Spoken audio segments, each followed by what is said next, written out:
Hey, what's up mga bro? Lakers versus Nuggets, LeBron versus Nikola Jokic. Nais bumawi ni LeBron sa Game 1 na talo nila laban niyan sa defending champion na Denver Nuggets na kumpleto at pang championship ang lineup. Pero, baka naman pwede ka mag-subscribe sa aking channel na medyo malamya. Pero sa umpisa lang yan at babawi sa dulo. First quarter, halatang nakatutok ang depensa kay Jokic at ayaw pahawakan ng bola sa ilalim. Pero no problem yan dahil on the spot si MPJ para buksan ng quarter sa isang tres. Binawian naman agad ng dalawang tres yan ni D'Angelo Russell para makuha ang lamang sa first quarter. Kung kahapon ay nadakdakan ni Jamal Murray si LeBron, ngayon ay nagmistulang bata si Murray matapos nitong tangkaing iposterize si LeBron, pero isang solid na block ang binigay ni LeBron sa kanya. On cue naman ng mga tres ni D'Lo under 9 minutes ng laban para kontrolin ang laro.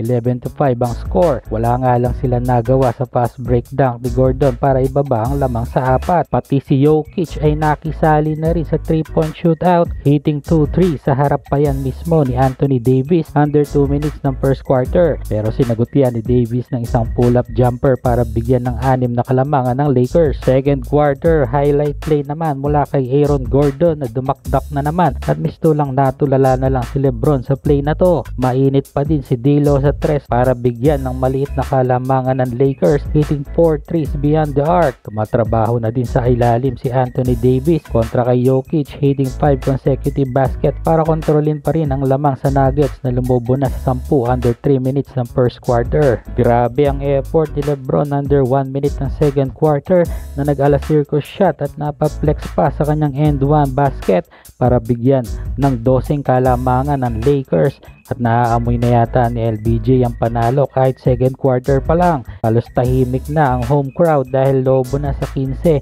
ang kalamangan ng Lakers at may gusto nang umuwi ng ilang fans kahit second quarter pa lang. Third quarter, nasa Lakers pa din ang momentum. Classic pick and pop lang ang laruan nila LeBron at Davis para basagin ang depensa ng Nuggets na puro mismatch ang nangyayari, kaya naman nadodomina nila ang painted area.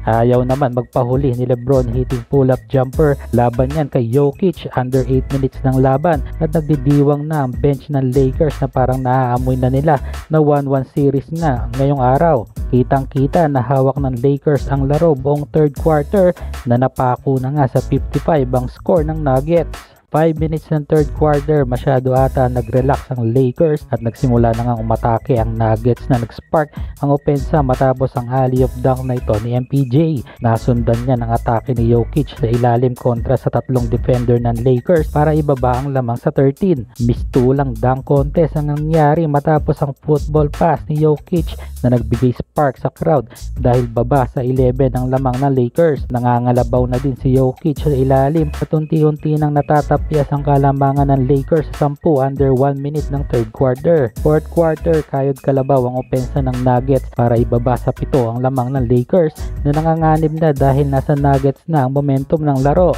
Under 6 minutes ng laban, 5 na lang ang hinahabol ng Nuggets pero on cue pa ang tirada ni LBJ sa 3 para bigyan na 8 kalamangan ng Lakers na may crucial basket pa galing kay LeBron at binigyan ng 6 na lamang ang Lakers under 4 minutes ng laban. Under 2 minutes na bitawan ni Murray ang bola, dahilan yan para lumipad palangit si LeBron para bigyan ng 3 puntos na lamang ang Lakers, 95-92. Pero ayaw magpatalo ng Nuggets. MPJ to the rescue, hitting clutch 3 para itabla ang laban sa 95. Namiligro pa ang sanang panalo na ng Lakers at nagmistulang napunta kay LBJ ang pressure kung paano nila maitatawid ang laban na to sa defending champion na Nuggets. After ng crucial timeout, D'Lo with the running layup para patahimikin ang crowd. 1 minuto na lang ang natitira sa game clock. Pero mas naging exciting ang mga sumunod na tagpo. Naitabla ng Nuggets ang laban sa 97 all pero gusto na tapusin ni LeBron ng laban at inararo na ang depensa ng Nuggets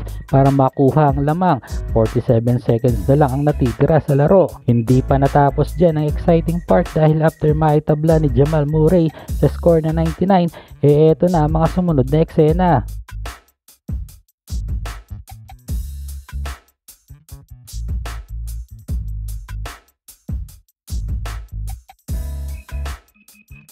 Sa huli, panalo ang Nuggets kontra Lakers at nag-walkout na lang si LeBron dahil sa pagkadismaya na dapat sana panalo na hindi pa pala. 2-0 na ang Nuggets at susubukan naman ng Lakers na bawian ng Nuggets sa Game 3 sa Biyernes.